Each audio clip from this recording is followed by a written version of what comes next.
एउटा पुरानो तर विद्यालयमा पढेको त्यो कथा याद छ? एउटा इमान्दार अनि अर्को लोभी साथीको?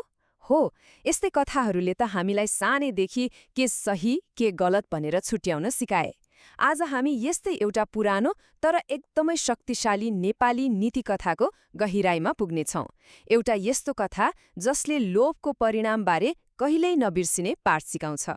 र त्यो पाठको सबैभन्दा ठूलो सार हो यही एक वाक्यमा लुकेको छ।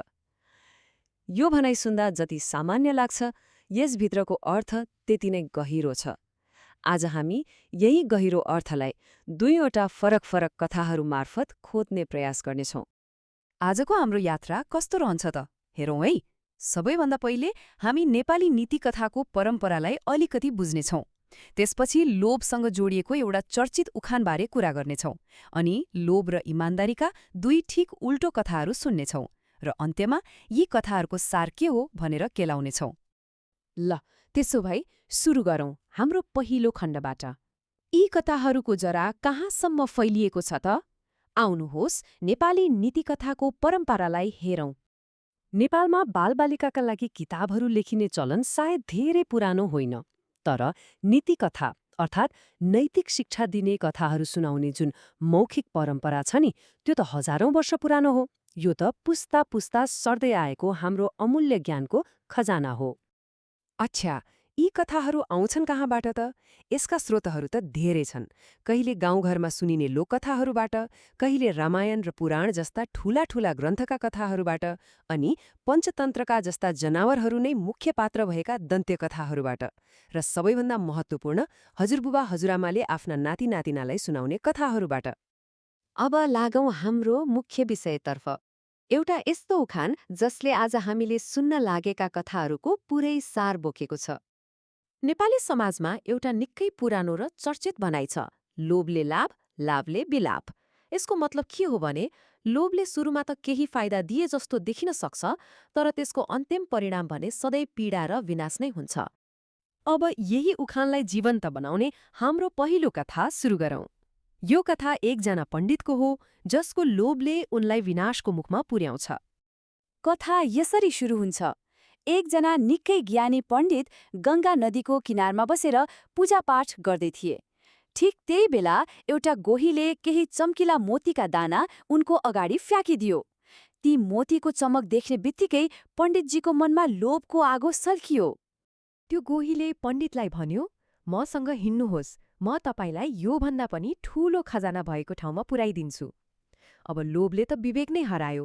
पण्डितले आफ्नो सारा ज्ञान बिर्सेर त्यो अचिनाकी गोहीको ठाडमा बस्न तयार भए। जब उनीहरू नदीको ठिक बीचमा पुगे, गोही रोकियो र आफ्नो असली रूप देखाउँदै भन्यो, पण्डितजी, तपाईले त जीवनभर अरूलाई लोभ गर्नुहुन्न भनेर उपदेश दिनुभयो, तर त्यो ज्ञान आफैमा लागू गर्न सक्नु भएन। आज तपाईँ यही लोभका कारण विनाशको संघारमा हुनुहुन्छ।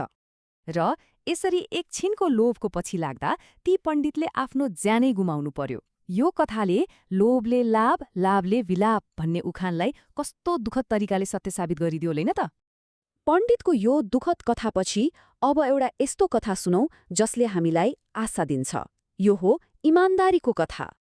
यो कथा एकजना गरिब तर ज्यादै इमान्दार व्यापारीको हो। एक दिन उसको नोकरले हजारौं हिराले टन्न भरिएको एउटा थैली फेला पार्छ र तुरन्तै आफ्नो मालिकलाई ल्याएर दिन्छ। सोच्नुहोस् त, त्यति धेरै धन! त्यसले त उसको पुरै जिन्दगी बदल्न सक्थ्यो। तर उनको इमान अलिकति पनि डगमगाएन। उनले त्यो सम्पत्ति राख्नुको सट्टा त्यसको असली मालिक को हो भनेर खोज्न थाले। जब थैलीको मालिक भेटिए र खुसी भएर उनलाई पुरस्कार दिन खोजे, व्यापारीको जवाब सुन्नुस् त। उनले भने, मसँग मेरो इमान्दारी र स्वाभिमान छ, मेरा लागि त्यही नै काफी छ। कति शक्तिशाली र गहिरो कुरा! आफ्नो यही महान गुणका कारण ती व्यापारी सायद पैसाले धनी भएनन् होला, तर चरित्रले धनी भएर सधैँभरि सुखी, सन्तुष्ट र शान्तिपूर्ण जीवन बिताए। ल, अब यी दुई कथाहरूबाट हामीले के सिक्यौं त? आउनुहोस् अन्तिम खण्डमा यी कथाहरूको सारलाई एकै ठाउँमा ल्याएर हेरौँ। यी दुई पात्रलाई सँगै राखेर हेरौँ त। एकातिर पण्डित जसले लोभको बाटो रोजे, परिणाम जीवनको अन्त्य।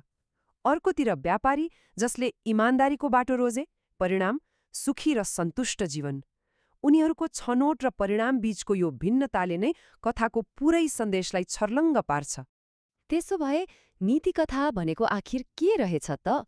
यी केवल मनोरञ्जनका लागि सुनाइने कथा मात्र होइनन्, यी त हाम्रो संस्कृतिमा सत्य, न्याय, मानवता र इमान्दारी जस्ता मूल्यहरू सिकाउन बनाइएका शक्तिशाली कथाहरू हुन्, जसले बालबालिकालाई असल नागरिक बन्न मद्दत गर्छन्। हो, हामीले सुरुमा कुरा गरेको राम र श्यामको कथा जस्तै यी पुराना कथाहरूले पनि असल नागरिक बनाउन मद्दत गर्छन्। नेपाल बाल साहित्य समाजको यो नारा असल नागरिकका लागि असल बाल साहित्यले पनि त यही कुरालाई जोड दिन्छ। र अन्त्यमा हामी त्यही निष्कर्षमा आइपुग्छौं जुन हाम्रो विद्यालयको कथाले सिकाएको थियो र यी दुवै कथाहरूले पनि पुष्टि गरे, लोभको परिणाम सधैँ नराम्रो हुन्छ, इमान्दारी नै सबैभन्दा ठूलो गुण हो।